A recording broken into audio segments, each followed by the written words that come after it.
ಶ್ರೀ ಚಾಮುಂಡಿ ಗುಳಿಗ ಸನ್ನಿಧಿ ಪಚ್ಲಂಪಾರೆ ಉಪ್ಪಳ. ಪಚ್ಲಂಪಾರೆ ದಿವಂಗತ ಐತಾ ದಿವಂಗತ ದೇಯು ಮತ್ತು ಮಕ್ಕಳು ಆರಾಧನೆ ಮಾಡಿಕೊಂಡು ಬಂದ ಶ್ರೀ ಚಾಮುಂಡೇಶ್ವರಿ ಮತ್ತು ಗುಳಿಗ ಶಕ್ತಿಗಳಿಗೆ ನೂತನವಾಗಿ ಕಟ್ಟಿದ ಕಟ್ಟೆಯಲ್ಲಿ ಪ್ರತಿಷ್ಠಾ ಕಾರ್ಯವು ಇಂದು ಜರುಗಿತು.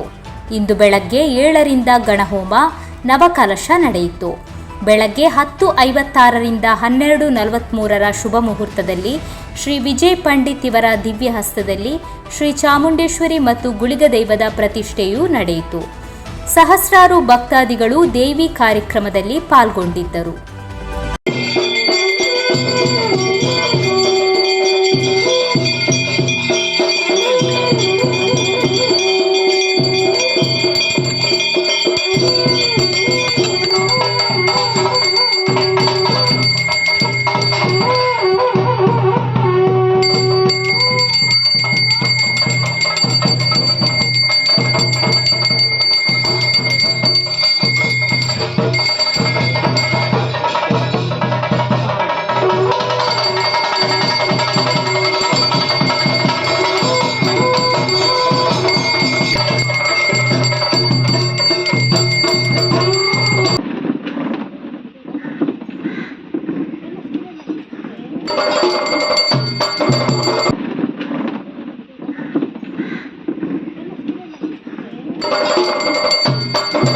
ಧ್ವನಿ ಮೀಡಿಯಾ, ನಿಮ್ಮ ಧ್ವನಿಗೆ ನಮ್ಮ ಧ್ವನಿ.